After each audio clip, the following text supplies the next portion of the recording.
Good evening. Uh, this time, Ram and I decided that we'll cut short the intro part that we always share about what this entire series is about. Many of you may have attended earlier sessions, but very quickly, therefore, it's about being superior only with respect to ourselves. It's not in comparison with anybody else, nor is it in comparison with one Mahatma Gandhi or Mother Teresa. And clearly, it's all also influenced by ordinary people whom we meet in our day-to-day lives. Could be amongst our family, teachers, friends, social or professional circles. And towards that objective that we are able to therefore acquire aspects that can help us to go through ups and downs of life with equanimity towards a life which is fulfilling, filled with success and joy. Ram? Thanks, JK. Good evening, everybody. We were hoping that we could have a hybrid meeting. Looks like the next one will be a hybrid meeting. And that's what we are all looking forward to. Very quickly, as JK said, this is about self-improvement towards success and joy. So there, briefly, we've been talking about 4 A's, the alphabet A, 4 A's. The starting point for us to improve is an awareness of what's happening to us, and an awareness of the need to improve, and then an awareness of how to pick it up from anybody and everybody, which is why we keep using the words like Lilliputians, just to emphasize that we can, if we are aware, pick up tips to move forward from anybody and everybody every day. The second is an assessment of ourselves, an assessment of people we deal with, an assessment of situations we are in, and that is the second A we talk about. Then we talk about acceptance. We've given this case where early morning somebody lands up and finds the flight is delayed, need to get there for an important meeting. So raving, ranting, etc. So once we have assessed that the situation is not in our control, then we can accept it. And once we accept, comes the next A, which is the ability to act. What next? So broadly, the 4 A's is what we've been talking about these last many sessions. Back to you, JK. Thanks, Ram. I think that's a great way of summarizing whatever we are covering. I think the 4 A's must stay in people's minds. Now, if you look at how we have chosen the titles for each of our sessions, you will know that we have deliberately taken a way in which we understand aspects, stuck it out, and taken an exact opposite view just to make us think, and then taken an aspect which can be superior in the manner in which it is. So if you will see, we have covered these sessions, superior via greatness, not necessarily so, but via ordinariness, nor is it via qualifications, but via competencies, smartness against sincerity, which can get us much further, wisdom as superior to knowledge, being a follower. And here we added a twist. It's not about just being a follower, but it answered the question, follower of what? And that follower of what is far more important than follower of whom. Similarly, with our contribution, this another interesting aspect, that there are aspects in us where we are a referee, just crying out a foul and a fault, and whereas there's an aspect which is the player which is when we get to do things. Same thing we covered in the last session, that towards solutions far more than analysis. And in the same trend, a very important session today, superior not, not via speech, but via silence. And as we cover the session, we will share with you what we really mean by these. And the last session rounding off is superior though imperfect. So let's get into revisiting who is a superior person. And now I want to throw it open. Any of the participants who have attended our earlier sessions, would you be able to share any aspect of a superior person? Vishwa, you could either unmute them or they could just put it on the chat and we could read it out. Yes, I've unmute them, sir. Anybody who wishes to share any one aspect of a superior person?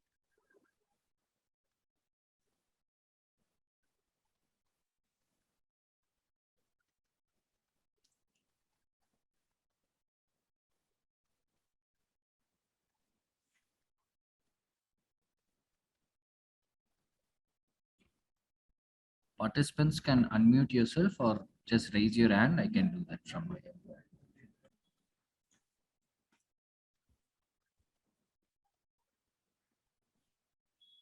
Some of our usual spokespeople are slow to come to bat.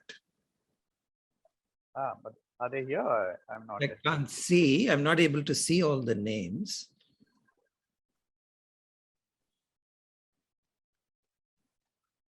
Otherwise, we're going to call out names. Akila, something, anything. Ashok is here, so maybe Ashok can share any aspect of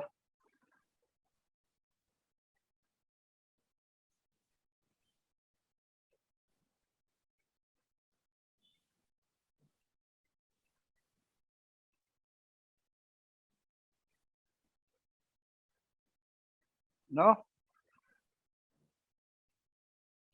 They're not able to unmute, or what is it? Dinesh says who does not allow situation to take control.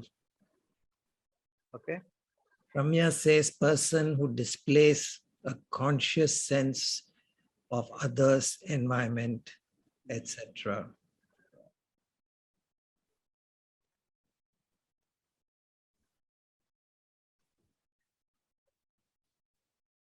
Okay. All right. Which is why we are saying we need a physical meeting. Yeah. Yeah. Okay. So the way we have shared with all of you about who the superior person, a person, no pettiness, happy for others, no judgments, and wherefore fulfilling relationships, nothing surprises, nothing angers, welfare and happiness of others and beyond me, and therefore it's about continuous effort and action, taking responsibility for one's own life. And this is an important thing, minimal disturbances and therefore equanimous and happy. So this towards becoming this superior person, whatever inputs we have shared in all the sessions, there'll be some aspect of this which is getting covered. So in the same way, we have covered that to become a superior person, there are two routes we need to follow. There are some aspects we need to let go, and there are some aspects that we need to acquire. Anybody who would like to share some of what we are referring to as the orders of the mind? Again, you could unmute and share with us or put it on the chat.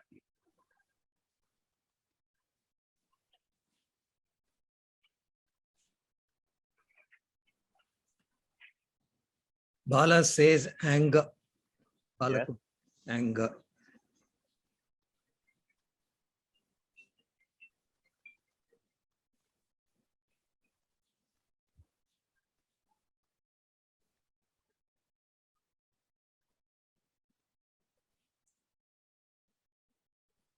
Preconceived notions. Right. Irrational beliefs. old prejudices, says Yeah. Rupa.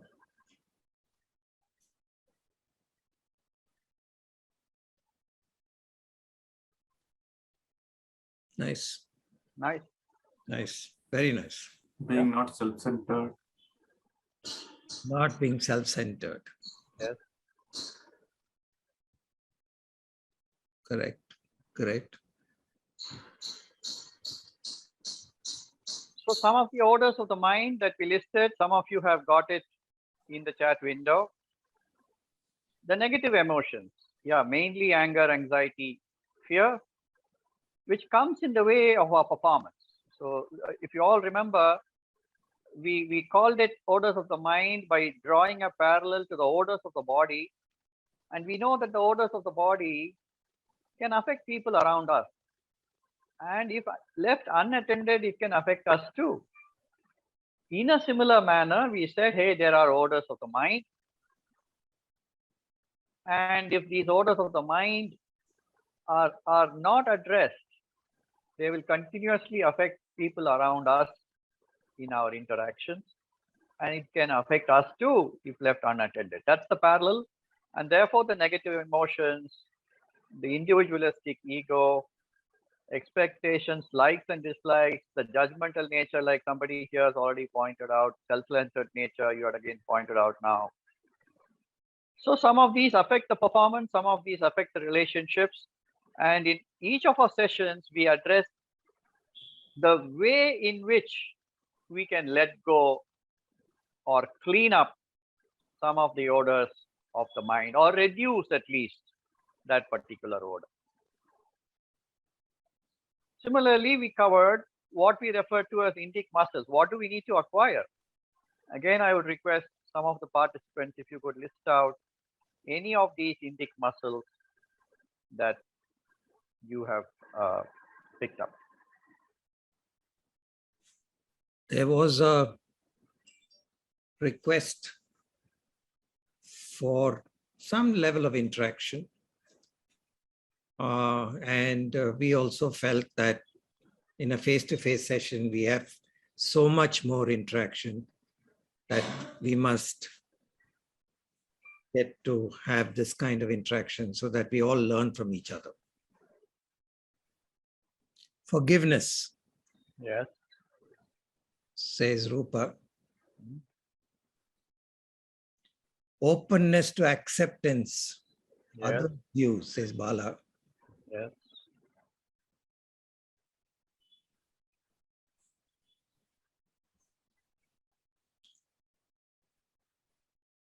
Taming the buddhi.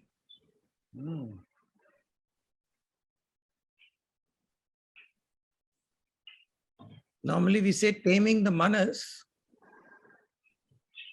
but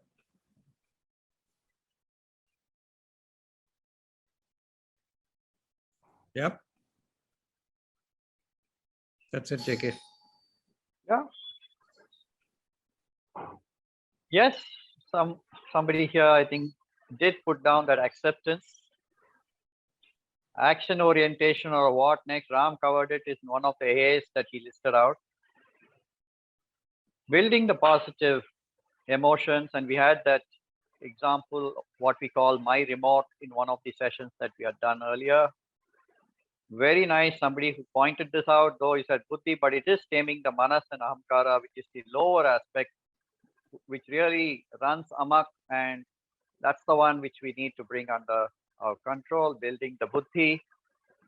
And each of the muscles assists us in becoming a superior person, or moving us towards success and joy through our ability to handle events and situations in a far better manner.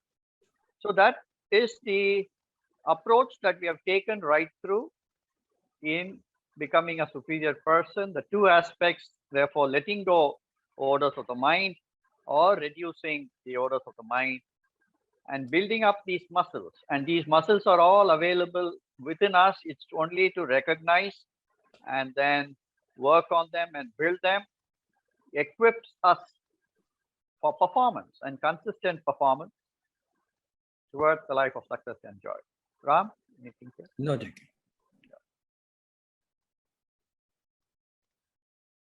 Again, in every session, we have shared some interesting thoughts, knowledge, wisdom from accomplished people and philosophers.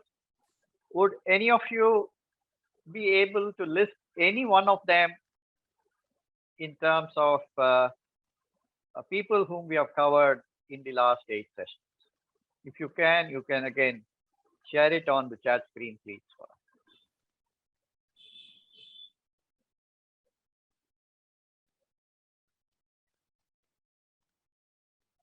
So Ram, anything on the chat window?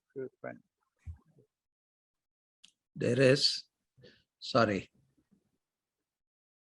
That was, I think, building positive emotions. That's from previous. Now we are listing people whom we have covered in earlier sessions, from whom we have picked up some knowledge, wisdom, or interesting thoughts. No.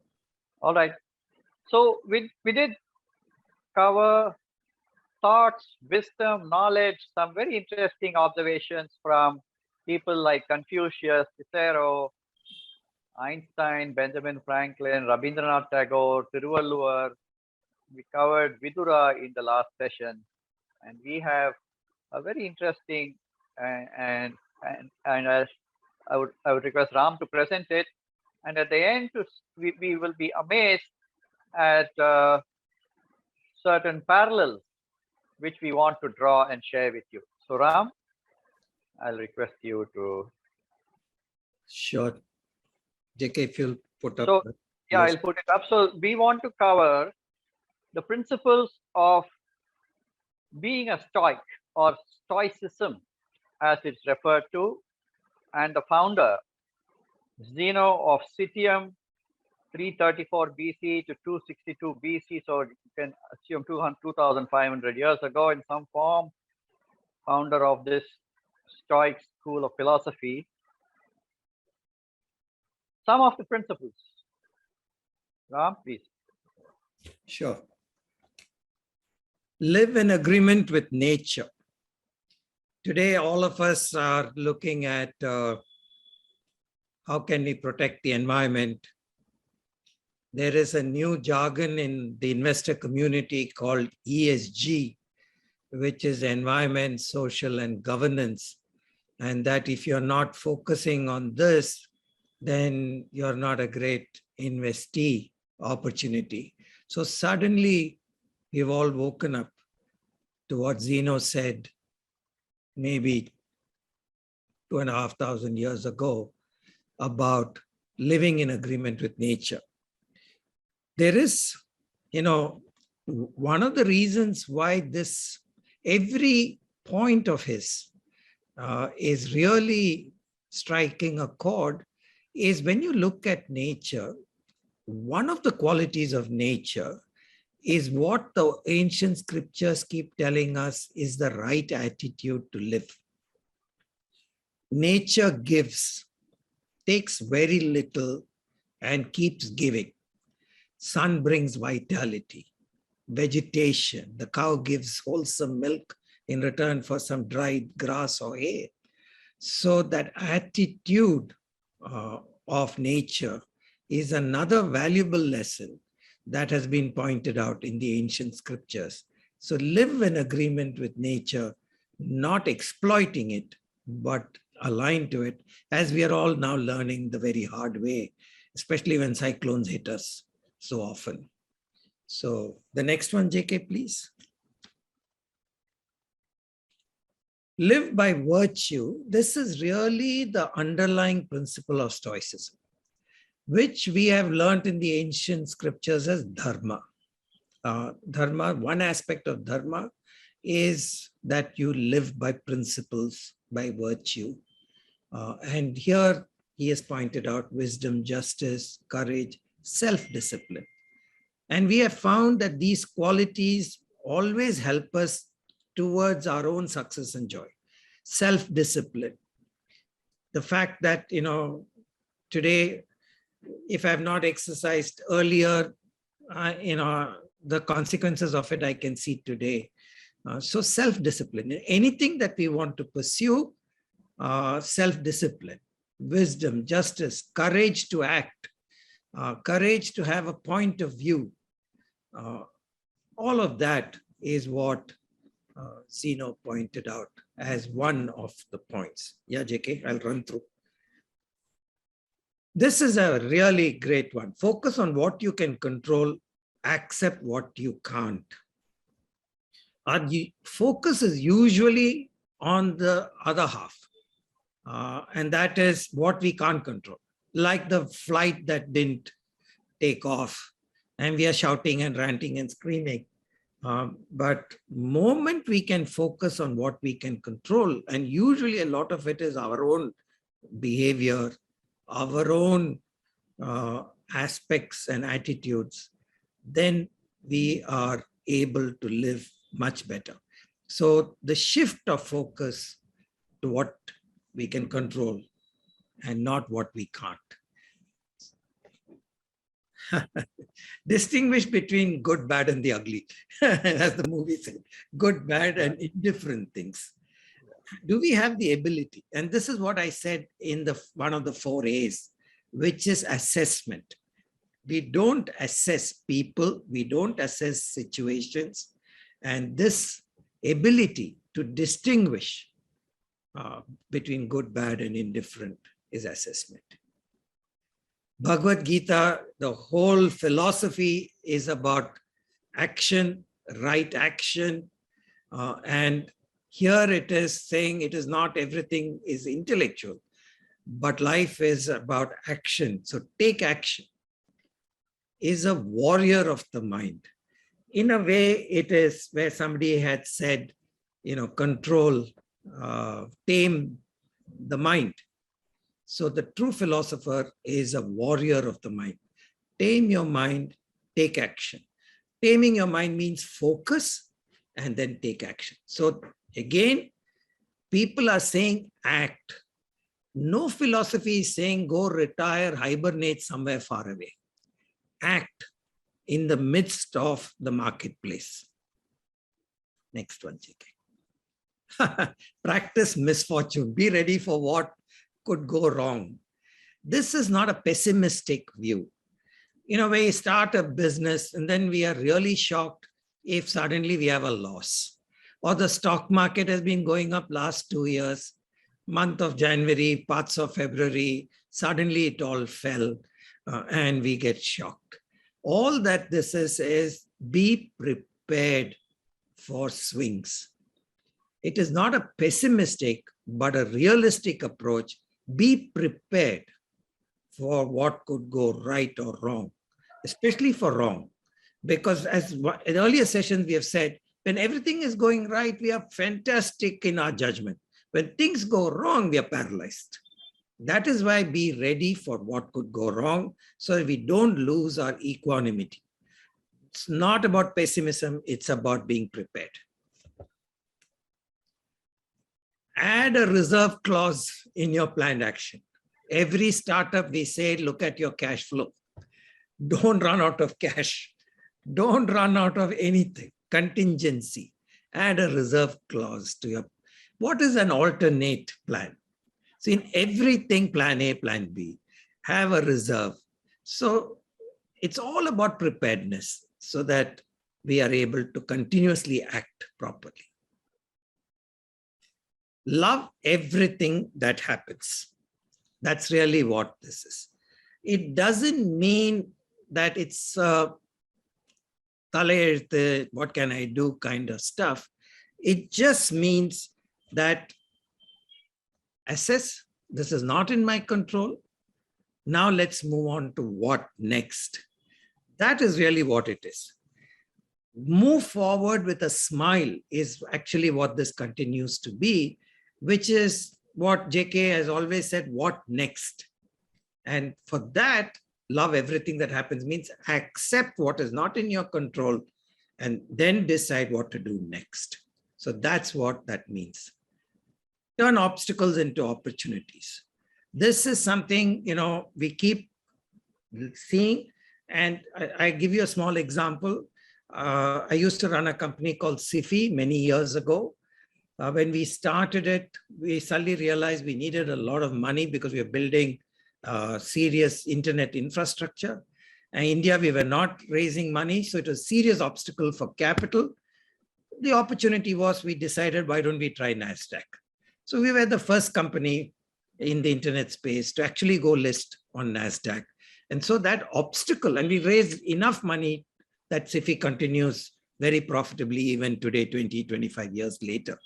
So that obstacle of no cash available here, we were fortunate to make it into an opportunity and go look elsewhere. So that is what we are saying here. Mindful.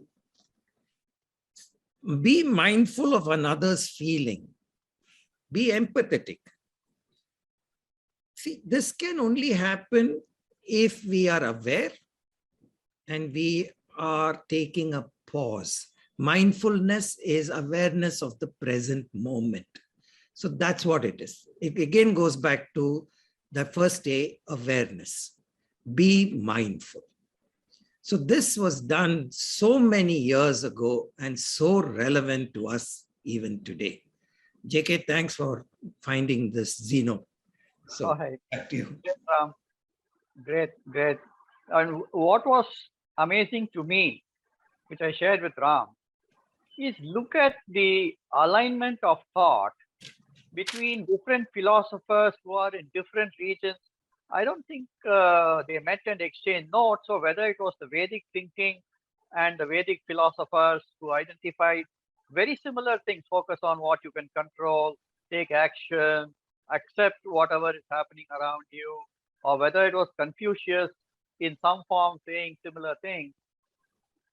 That alignment in thinking, it shows me that if you have really lived life, and if you know what it is to live life successfully and with joy, you will identify saying, hey, these are the parameters. It cannot be anything different. So that was what was amazing to me, that different philosophers in different places come up with the same thing, independently thinking about life. So let's come to today's session. As we said, it is superior, not necessarily via speech, but via silence. But we will examine again the power of speech. So amongst our senses, sight is the most powerful, followed by speech.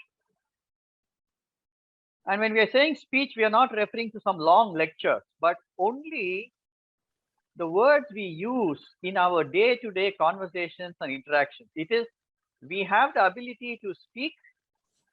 So speech is one of the senses we use. We are not referring to long lectures.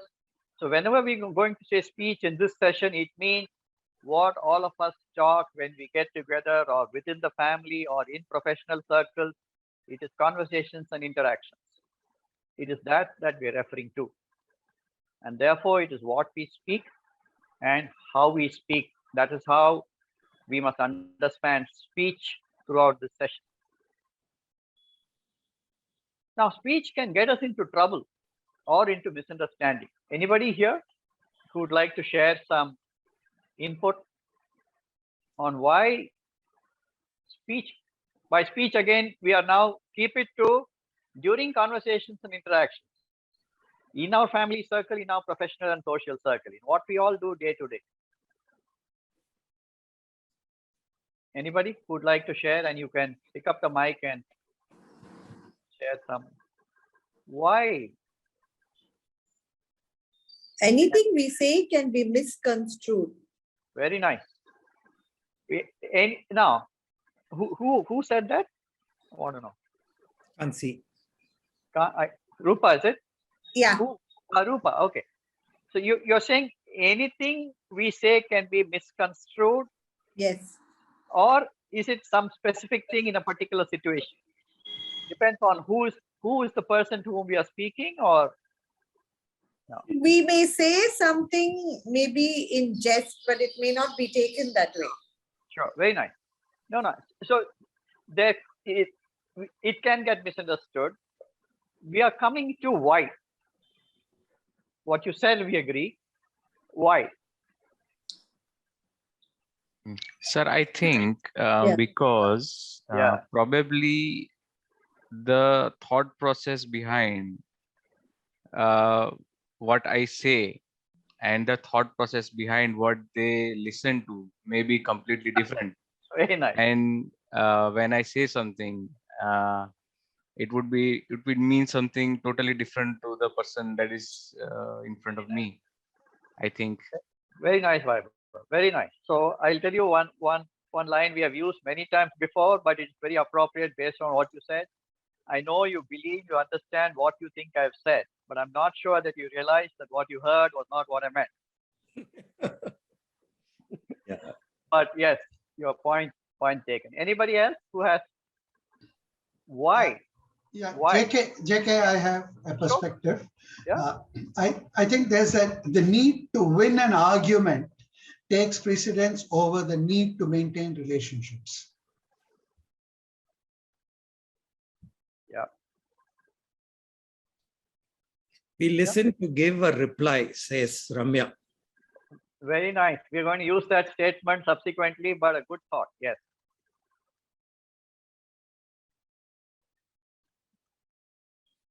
Very good. I think let's summarize some of the things which some of you have shared. The why, number one, is lack of clarity when we speak. So we will now look at our side. We're not going to look at the other person and their ability to understand or not understand. Let us first look at in what we say. Are we in some way contributing to getting into this trouble of misunderstanding? So let us look at it from that perspective. To say, therefore, a lack of clarity. This is an important aspect. If you remember, we had covered it in one of the orders. When we are clouded by prejudices and judgments, the way I am going to talk or what I'm going to say is very different. It can certainly lead to misunderstanding because I am already talking with a clouded mind. My prejudices and my judgments affect what I say or how I say something.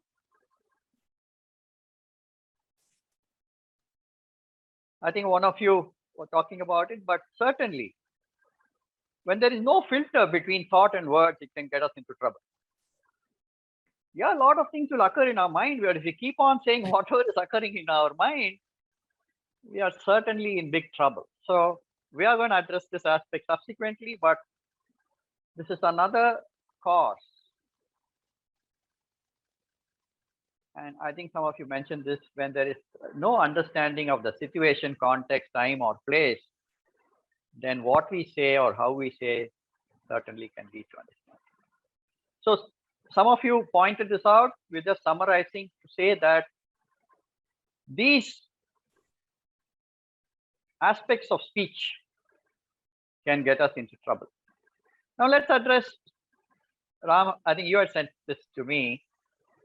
10% of conflicts are due to difference in opinion. 90% are due to wrong tone of voice. How we say it becomes such a more important aspect than what we say. I think emails and text messages are most dangerous. If not worded well or if not read well.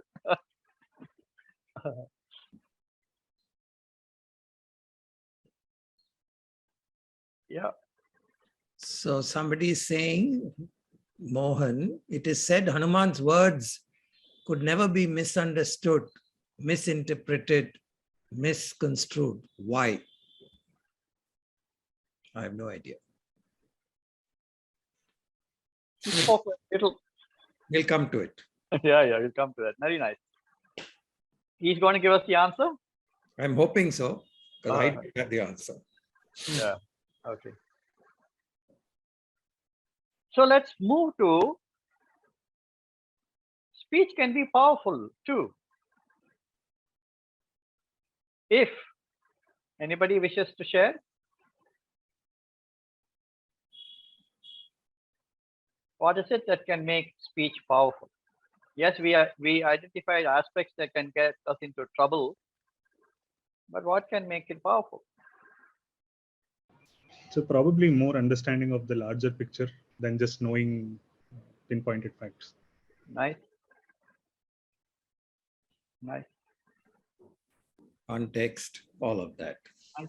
Yes. Making Yeah, it simple. we want to summarize and move to that next point. Yeah, Ashok, you said something? No, somebody else had a point. Yeah, I said it. It's making it simple, context oriented, and clear. Very nice. So almost everything which is opposite of what we have listed there are certainly going to contribute to speech that is powerful. Let's move then. The power of speech. Now let's imagine a group discussion, part of a selection process. What do participants do? We want to just spend 1 or 2 minutes. Anybody who, you've been in a group discussion or you observed it. So what do participants do? And it's especially part of a selection process.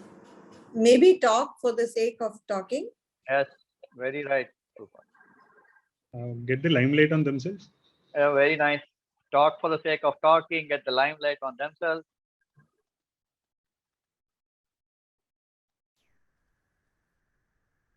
Very nice. Those two summarizes whatever we also wanted to really highlight, to say, therefore, that happened. Now imagine a corporate strategy meeting. Again, people have come from different regions. We are all assembled in a conference room.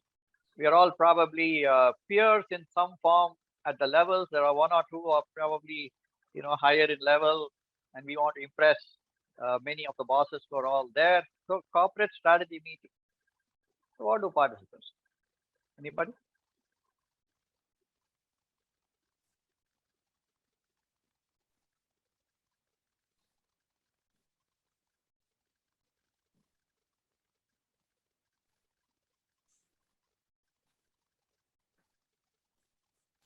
I'm not sure if this is right, but maybe try to sound the most intelligent in the room and that they know everything. Very right, yeah. Very important. Yes. Of course. I would like to project myself as very smart. Yes.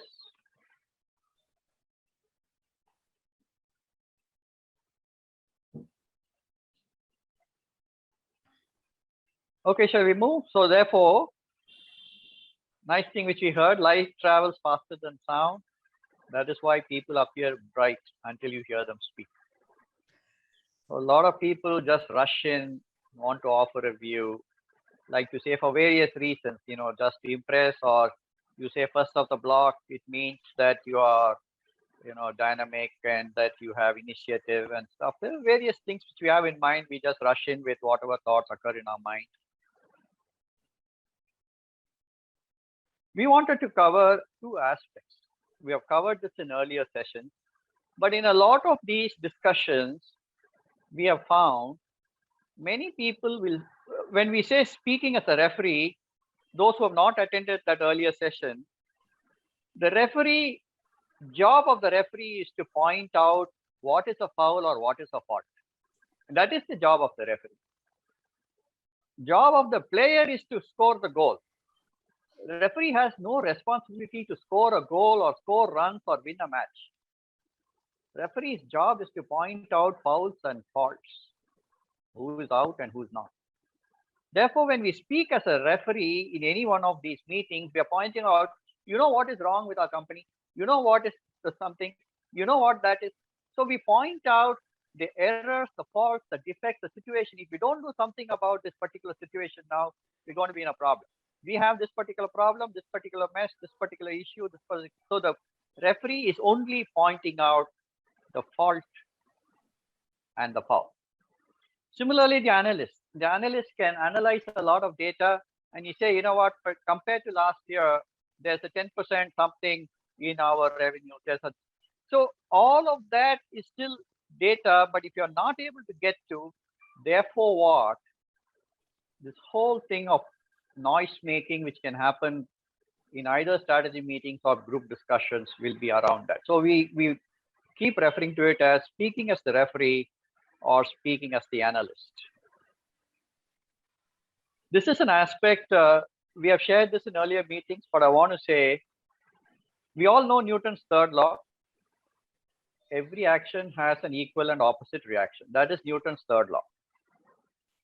So Ram and I keep saying that there is a Newton's third law that happens in our interactions, especially interactions between two people who probably don't have a great equation or they are equal in some form. The Newton's third law of interactions is this way.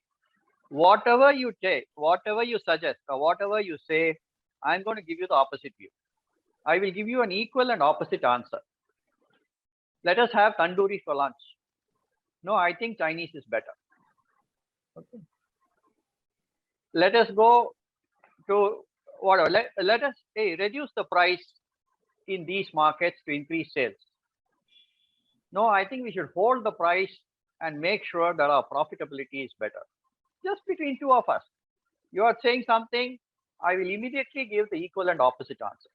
And you all, if you think through all our own interactions, especially if we are in a situation where somebody with whom we don't have a great equation, somebody we don't really like, says something, our mind will immediately suggest the equal and opposite answer. So this is another thing which will come in part of what we're saying. Ram, you may like to cover this. The silent speaker, but the lasting message, contents and words. So I just step aside slightly to say there is the power of speech. There is a old saying that we've all heard. Sticks and stones may break my bones, but words cannot hurt me. It has been found that that is a totally wrong statement. Sticks and stones hurt me now. Words hurt me forever. Yeah. And they have found that some words can cause actually illness in people. Bullying and things like that, words that have been used, cut through people's insides emotionally and otherwise, leave them traumatized. So therefore, in the power of speech, while there are, especially a referee going on saying what all is wrong, even in family groups, there'll be enough people who will tell you what is wrong without saying what could be done. So that is, I just wanted to draw attention that the power of speech can be positive, powerful, or can be really hurtful. So how many of us, many a time we are missing the message because of the messenger. I don't like this person, so what she or he says must be wrong. Then the third law comes in. So can we actually listen and then speak, take notes sometimes in a corporate meeting, and then respond? It's not reaction, but respond. Can we think through? So that mindful, as Zeno said, be mindful that your words could hurt. So the last speaker, you don't necessarily need to be the first. You could maybe be the last. Have a message that then people would listen, measured words, thoughtful words that could restate the situation, but also talk about possible choices. If we start talking about possible choices, the content, the message, the kind of words, as JK said, 90% is the tone of voice that starts hurting people. So if we are conscious of a message, of what we are saying and how we are saying, maybe that will make the speech that much more effective. Yeah. You mean like in summarizing? Maybe summarizing, but summarizing may be only saying all the faults you have summarized correctly. No. Okay. So it is, see, I was telling JK, we were invited to a multinational for a sales pitch. And usually when we go, we talk about, what a great company you are, what a great company we are, and what all we can offer you. 1, 2, 3, 4, 5, 6, 10. That person said, tell us how you can benefit us. Have a point of view that will benefit me, the customer. Think that through. That is what it says here. Lasting message, content, words. So if you are mindful of who you are talking to, why you are talking, it is not just summarizing, but it's a point of view to help move forward. Thank you. So let's come to that important aspect that we put down in the topic, where we have struck out speech and we have said silence to say superior via silence. So before we get into that, it's very important that we understand what we mean by silence. Just like we define what we mean by speech, to say speech is what we all use in our day-to-day conversations and interactions. Let us understand silence too. We are referring to silence, which is not keeping our mouth shut. It's the opposite of noise. It's not making noise. It's not being dumb.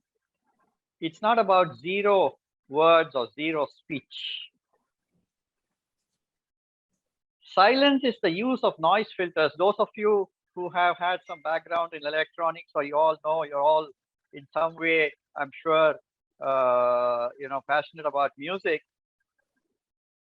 Electronics has lovely little components to manage noise, to separate out noise from any sort of signal. So whether it is music systems or whether it is signal processors, noise filter is an important aspect before you can create music or anything which is pleasant. So same thing in silence, as we are referring to in this particular session, it's about also usage of noise filters to remove and eliminate noise, creating that music which is harmonious. And together we want to understand silence as silence the noise, amplify the music. And that is our thing. Ram, any thoughts here? No, JK. And we are referring to all this in our conversation. So please keep that in mind. Everything which we are referring to, whether as speech or silence, is in order to have conversations and interactions which are effective. And towards this, we want to understand the state of silence a little more. And then we are going to cover one more very important aspect of silence in the next slide itself. So understand the state of silence. So what is this state of silence that we are referring to? The mind is still, quiet, and focused. There's a lovely Sanskrit word which I want to share. It's alert and active. It's not asleep. Silence, please. Therefore, we want to say silence is not a state where we go to sleep. Silence is when it is alert, active, mind is quiet, but focused. Ekagratha is that word in Sanskrit. There's a very powerful meaning. It is not only a single pointed focus, but it is a combination of attentiveness, awareness. Ram, I think you used that in that 4A aspect. Yeah. So, ekagratha encompasses attentiveness, awareness, accompanied by an austerity of speech. Lovely term, austerity of speech. And therefore, that ekagratha is the one which makes your attention, and during that state of silence we are referring to is powered by this. It is that attentiveness and awareness leading to that particular focus. So it's an alert and active mind which is in this state of silence. The stillness of a panther is very different from the stillness of a sloth. A lovely term again, and I don't know if all of you can imagine a panther ready for the hunt, if you have seen the way it readies itself before the pounce, you will find it really relaxing all its muscles, becoming stiller and stiller, absolutely no movement in the panther. But this stillness is coiled with energy. It's ready for the spring. This stillness is not out of laziness, inertia, or any other aspect, but this stillness is coiled with energy, ready for the spring. And that is what we mean and refer to as the state of silence, which we are addressing here. Ram, anything? So the opposite is noise. And that is what we are saying. It's not noise from outside. And which is why JK kept talking about filters. It is the noise from within, the disturbances, the distraction. Look at the concentration of the panther before it pounces. It's not distracted by anything else, only the prey in front of it. And it is fully focused. For anything to succeed, we say there has to be that single-minded focus. For that to happen, we need the least distraction. This noise in us, and the noise could come from, anger, irritation, judgment, ready to respond to something, anything that is creating that noise in us and how to minimize. So there is one where I was seeing silence speaks volumes. There is a saying which says silence speaks volumes. You go to somebody who's really troubled or some condolence, and you just sit quietly by that person, knowing fully you're empathetic to the situation. You don't need to say a word. That is the silence that speaks volumes. That person fully understands and will just give you a hug at the end. That is the noise to be removed, the empathy, the awareness, all of that. So that is the stillness. Remove the noise, remove the distractions, remove the need to respond or react quickly, reflect, mindfulness, all that comes from the stillness of a panther. Yeah. So this is most important. Silence is fine. This is what we want to address. Silencing of what? And I want to open out this for discussion from any one of you. What are you filtering out? Silencing of what? Anybody? Distractions. Okay. You said distraction. Yeah, single words, please. Single words are fine. Single words, so we can have people coming up with distraction. Small talk, says Ramya. Okay, small talk. She says, no, contradicting views. Contradicting views. Remove the not needed topics, basically. Okay. Okay.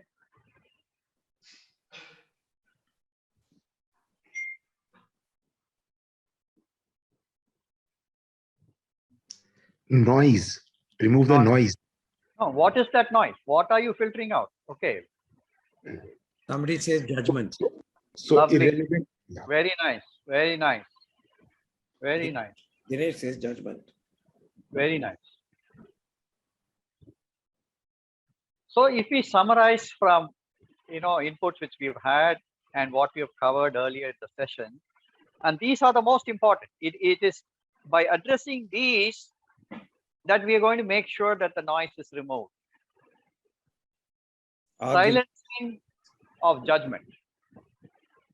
Okay. Silencing of prejudice. And we covered these earlier, more to say they are the ones which come in the way of misunderstandings or the speech not coming out right. And therefore, we must know these are the ones to silence. So silencing of judgment, silencing of prejudices, silencing of my own ego, and silencing of the disturbances, distractions like I think Rupa, one of you shared, but we want to call it disturbances because disturbances is more encompassing. And I think Ram, you had already covered one or two of these when we were talking about, that stillness of the panther. Yeah. So the disturbances are irritation, impatience, anger, anxiety or fear, regret, etc. Now just take these. And we want to say this filtering process, this silencing process, these are not over days and days of going away to the Himalayas and sitting and doing one meditation course.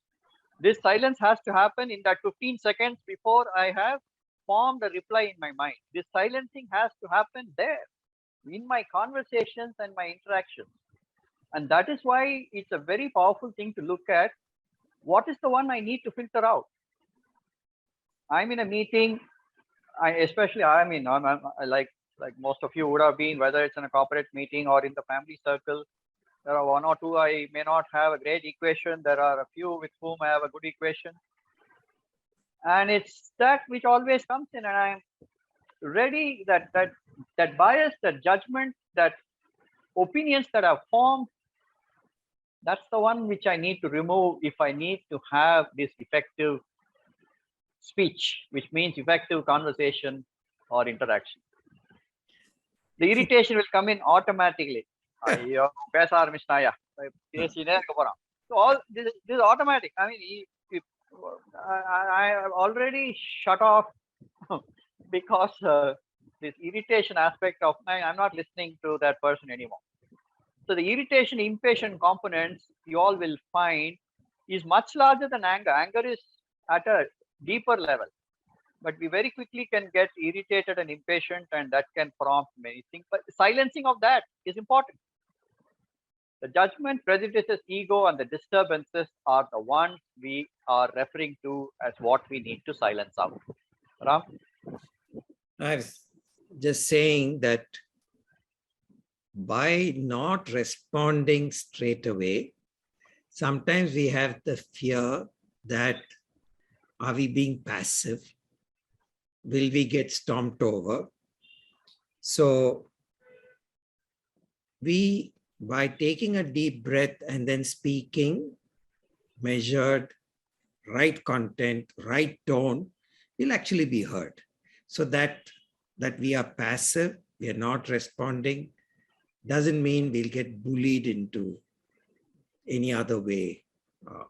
That is one fear. At least I used to have, saying, by keeping quiet, will I get my way will be heard at all or not? And therefore, in a hurry to get my point of view across before I've thought it through properly. So by being a little patient and thinking through and saying it in the right tone, we may not really lose out. Yeah. So this is really what is the essence which we want to share with all of you. It is the silencing of what that is important. We're going to get into how to silence, that we'll cover, but we must first understand, hey, what is it that I need to silence? What is it that I need to silence in order to have effective speech? That is our objective.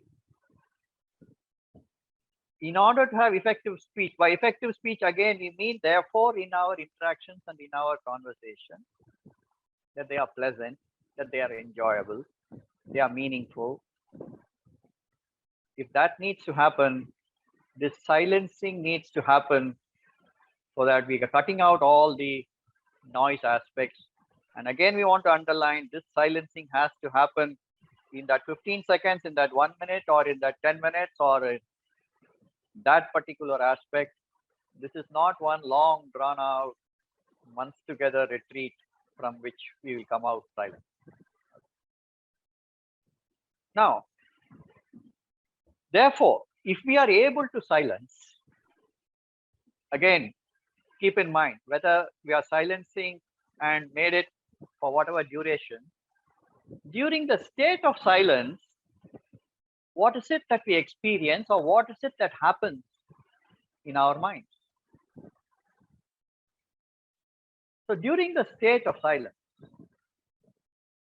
the number one aspect is therefore a greater ability for listening and absorbing. So when I've cut out the prejudices, when I've cut out all those, likes or dislikes, I've cut out that irritation and impatience, I'm now listening. So listening and absorbing is the first aspect. Somebody said, I think this is so true. I listen not to understand, but to respond. Which is what happened all the time. I'm listening. I'm automatically in my mind, the opposite answer. The Newton's third law is working or something, and I want to quickly react and say something. If we eliminate that and we listen and we absorb, is the first part during the state of silence. The greatest, Ram, again, you had sent this to me, the greatest mistake that we make in our relationship. We listen half, understand quarter, think zero, and react double. So listening and absorbing, first aspect. This is important. And therefore questioning and introspecting too. So when we are saying listening and absorbing, or when we say silent, Ram mentioned this earlier, it doesn't mean, I'm agreeing and accepting and being this, in those days we referred to as we are not just accepting and we're also questioning and introspecting. Yeah, there could be views to which you don't subscribe. There are views you may accept. Listening and absorbing, questioning and introspecting happening during the state of silence. Okay. And therefore it's non-judgmental. Ram, I think you mentioned this, separating the person from the content. Yeah. So it's the content. It's not about whether I like that person, I don't like that person. The person talks with an accent. They don't know English very well. There's something is something. Oh, yeah, all sorts of things which we keep in our mind, and we miss out on the content. So during the state of silence, this is also happening, because we have said, what is it that the filters, what is it that we are silent? And so listening and absorbing, questioning is separating person from the content, which means the focus is on the content. And that is what leads to understanding. And that understanding is a preliminary and necessary aspect before we can form our speech. And therefore the words and the response or whatever we interact is then based on proper understanding, not on something else that we have understood either because we are biased, we are prejudiced, and we are gone off on a tangent in some form.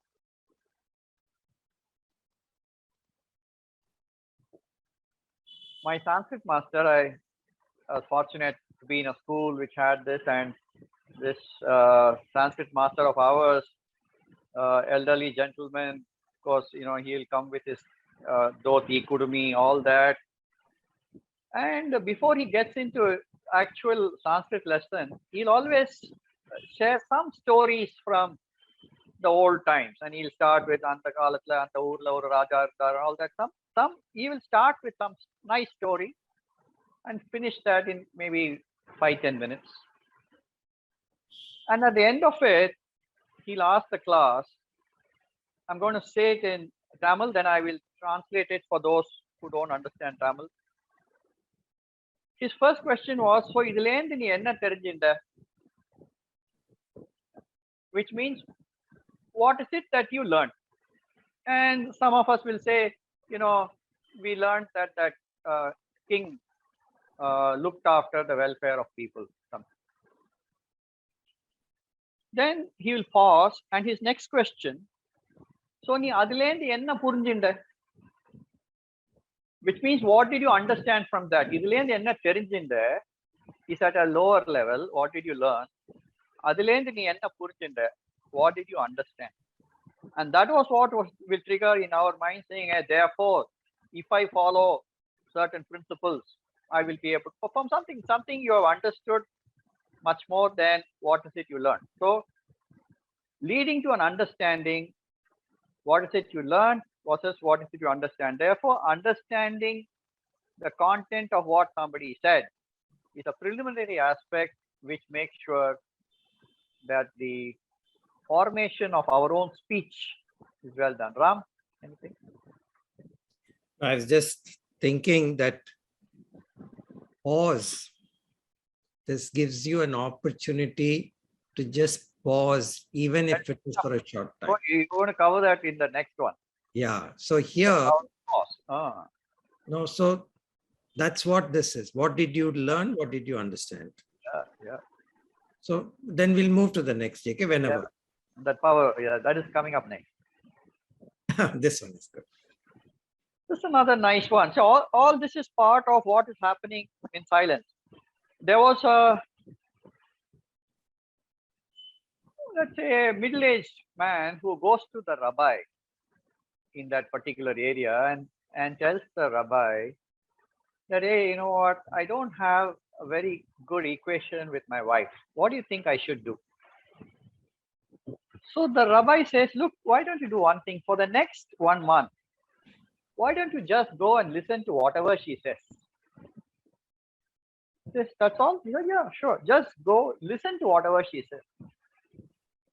So he goes, spends that, comes back to the rabbi after a month, and the rabbi asks him, okay, how are things now? Far better, rabbi. I am doing whatever you said, and things are much better, and we are having a much better relationship. I'm listening to whatever she says. So what is it now I need to do? Should I continue? He said, no, there's one more thing you need to do. You now go and start listening to what she's not saying.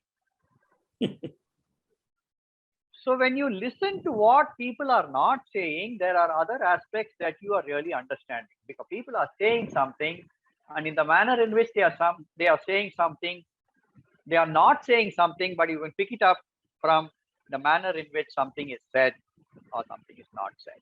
So listening to what she's not saying, then it leads to the complete understanding of the context, leading to the clarity of thoughts, framing of speech, choice of words. And therefore, during the state of silence, few seconds, few minutes, we are much better in the speech which follows that period of silence. Ram? No. So impact of silence on speech. So we are covering it in the logical sequence. We have understood what is silence. We have looked at what is it we need to silence out. What needs to get silencing of what. And then we said during the time of silence, what is happening in our minds. And therefore that cleaning up, clearing up, noise removal, alignment, leading to that speech, and impact of silence on speech. Ram, this is what you said. Yeah. So Ram, you. Yeah. No, I was just saying that, when you pause, I was telling JK that I was watching, I was at the United Nations in Geneva on some internet governance long ago. It gave me an opportunity to watch people speak. So all of them come with their country's prepared speech, and that is delivered nicely. Then comes somebody says something to that. How do you respond or react to that? And I found that some of the really good responses came from people who were sitting down and taking notes, thinking through, reducing their own irritation at the kind of accusation somebody may have made, which might have been totally irrational. But when they stood up to speak, they looked really statesman-like because of the moment they took to reduce the noise, the irritation, everything, focusing only on the message. And they were that few seconds or minutes they took to just take stock, help them completely in the quality of the response. So that equanimity, which is what we want for the right action. The whole purpose of this is how do we act correctly? For that, we have said equanimity. And so that little opportunity to watch and learn quality of response. There are many who stood up and shouted back and it went nowhere. And those who had listened and respected too were the ones who had measured responses. That's what I was trying to say. Yeah, thanks, Ram. So therefore, the impact of silence on speech gets us to this, where again, speech is powerful with clarity, simplicity, and brevity of speech. So that's the impact of silence on speech. So let's cover now the other aspect which is important. Therefore, how do you achieve this silence? Yeah, we have covered everything. Saying hey, silence is important, silencing of what? During the process of silence, what can happen in our mind, those alignment and removal of noise, and therefore how well it can prepare us for the speech, and therefore the impact of silence on speech. Let's just spend some time. How do you achieve this silence? Ram, another one. Wanted to start with this. Yeah, so, there's a fashionable phrase called mindfulness. There is, of course, pranayama, all of that. So one of the things about this mindfulness is that it is not an exercise that you do early morning and then forget about it for the rest of the day. It is moment to moment, especially when, as you're aware of your own behavior, that listening to somebody, you're starting to get a little irritated, you're getting angry. You want to now, play ping pong straight away and hit the ball right back. That time, one technique is just watch your breath. And the moment you observe your own breathing, it slows down. And as you can just try it anytime. As you just observe your breathing, it slows down. And then that slowing down straight away brings down irritation and small bits of anger. So watching your breath is a mindfulness, creates an awareness of what's happening inside you and brings down the noise in you. The noise being irritation, judgment, whatever. And so it can be done anytime. As long as we are aware that, hey, I think something is going wrong. One way to bring it back on track is this watch your breath. Then there is this, which I'm sure many of you would have seen in your own families and many others, the term called Mauna Vratam. Mauna Vratam is not speaking at all. Does it work? Anybody here? Does this work?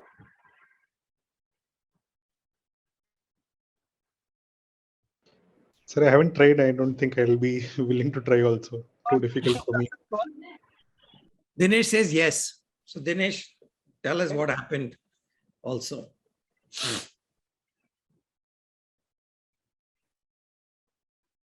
Did you become calmer?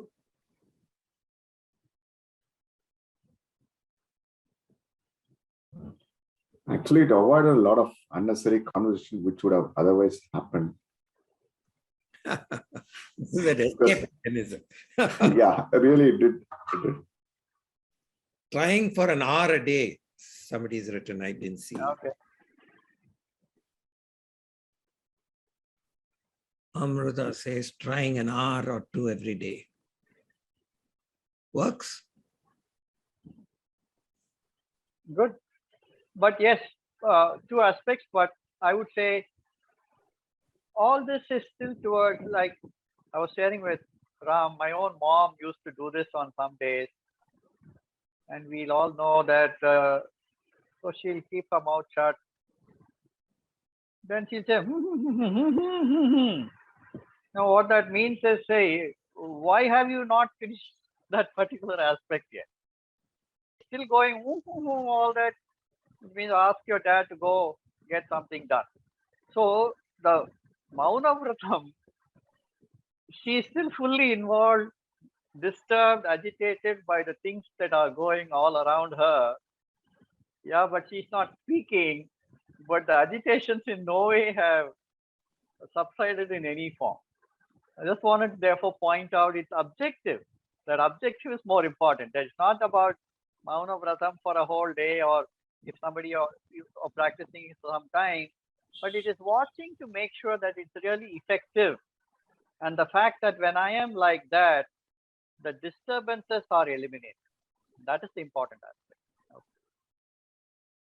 Ram, the power of pause.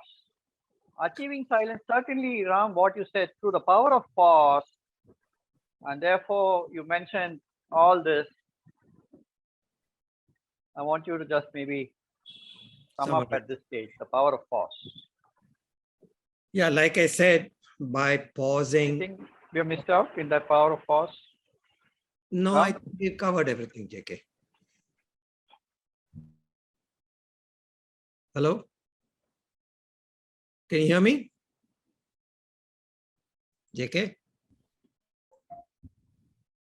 Can you hear me? Yeah, you're audible. You're audible. Okay, sorry. No, JK, I think we have covered this. I think he's got stuck. Ah, I was the one shouting. JK? Yes, his screen is stuck. But he's muted also. Ah, there he's back. Yeah, he got disconnected, sir. He'll come back. Okay. I need him to present the slide.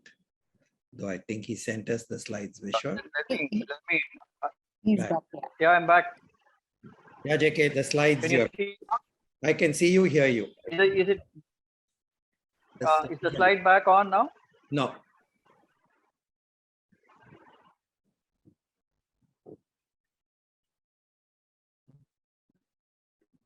No.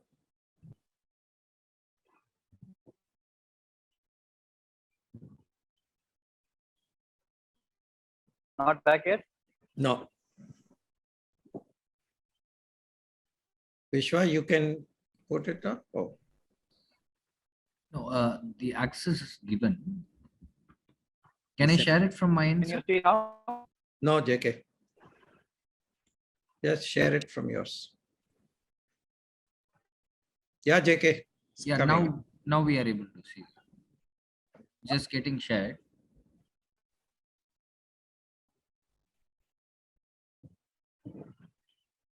I think you Internet have some connection has- internet issues. Yeah, now it's Yeah,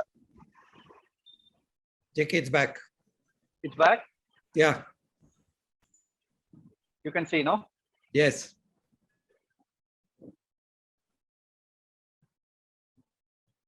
This is what you can see the screen now. Yes. Yeah. So less is more. Via adding music is the second part, which is agree more, comment less. There's a lovely statement I found. One of the economists who said, hey, I have no views that I require other people to have. So he never got into confrontations. He just said, hey, my view is different. I know your view is different. So all that happens when the mind is silent. And so that is the achieving silence part. Achieving silence also via what Ram said. Write or rehearse in your mind before you speak. And therefore, this is what happens when you do that. You can arrange, you can reorder, prioritize, revise in some form, review, add or delete. Ram, what you shared with your UN experience in terms of what somebody did, write or rehearse in your mind before you speak. And again, all this we are talking is in that few minutes. It's not about lengthy processes, but this is also towards achieving that silence. Most important, we keep coming back to the power of acceptance, not only in events and situations. It is so even in the conversations, accepting people as they are, separating the content from the people, separating emotions with which it is delivered, and therefore eliminating and reducing the disturbances. So the power of acceptance is the way to achieve silence. All these are the routes to achieve silence. Ram, anything else? No, JK. This acceptance is the only thing that we need to focus on, because we get distracted by the prejudices, by the irritation, by the appearance. Yeah. So we missed the message from the messenger.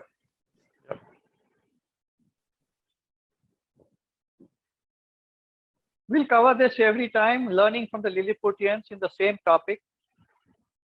We have a few minutes, so I'll quickly cover this. That in the Mahabharata, there is this particular episode where the Pandavas have finished 12 years plus 1 year incognito. They are back wanting to claim their share of the kingdom. And they are all now assembled just outside of Hastinapura in the forest. They have already formed their alliances, ready for battle. Many of the kings are supporting them. But in their discussion, they say, hey, we must first try and get whatever we need to get through peaceful means. And they said, we must send somebody to Dhritarashtra's court and talk to Dhritarashtra and Duryodhana and get through peaceful means. They say, hey, Krishna is the best equipped. Then they decide, no, he shouldn't go first, because if in some way he gets insulted, we have no other option but to go to battle. And Drupada, who is Draupadi's father, he says, I have an elderly priest who can do this job for us.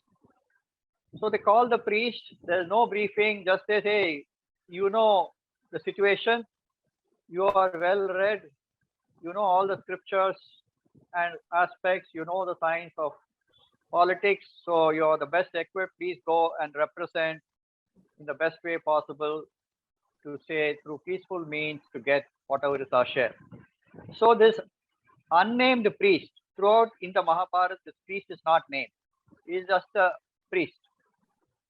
Goes to Dhritarashtra's court, and there in front of that audience filled with all the renowned people. I mean, there's Bhishma, there's Dhritarashtra, then there is, of course, Drona and Kripa and others, Sakuni and Duryodhana, and all stalwarts. And he's an unknown person, sits there and he says, you all know the eternal duties where paternal property always flows to children. And therefore, Pandu and Dhritarashtra equally are entitled to the share of property, and their sons are equally entitled. While the Kauravas enjoyed it, the Pandavas did not. So all of you who know the dharma of the land must make sure that this aspect is covered. When they carved out their own territory through their own power, it was usurped and robbed through deceitful means. Yet they are not keeping it in heart, and they are willing to, through peaceful means, get their share of land. But however, if this particular opportunity is missed, they are ready for war, and I would urge all of you to take this particular opportunity. That's it. It is delivered in a one-page thing, which means it would have taken the elderly priest less than 10 minutes to deliver this message. I was sharing with Ram, such a powerful message from this unknown priest is possible only if from his mind all the noise had been removed. That all anxieties, hey, I'm going to this great place, I'm an unknown person. They are all stalwarts and, kings and emperors. How can I? None of those. Complete noise elimination leading to silencing of all of those aspects, and therefore powerful speech. Same thing, Ram, you want to share?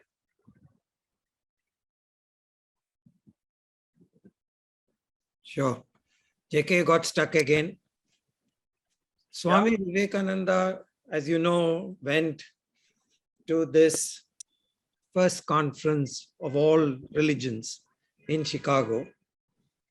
He had somebody funded his travel. He had very little money on him.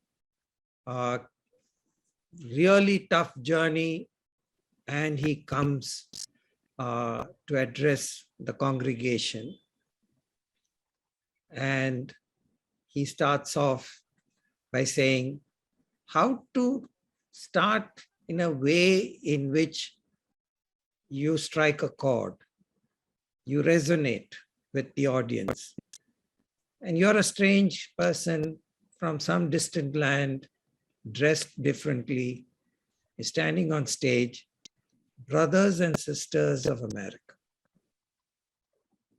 And straight away, the story goes that the listening people were very keen to then pay attention just on that opening statement. And he was not overawed. He had, that's why we call him Swami Vivekananda and remember all this, because all those disturbances of his journey, his standing in front of all these strange people, all of that was set aside to deliver that message. And the manner of his opening statement just got everybody's attention correctly. Absolutely. So the learnings is powerful speech powered by silence. Any of you have any other anecdotes, please send it to us and we can use it in the next session. And to summarize, superior, not necessarily via speech, but via silence. And if that silence happens, the speech becomes powerful. And that's the message that we have. Thank you. And if there are any questions, we're happy to take it now.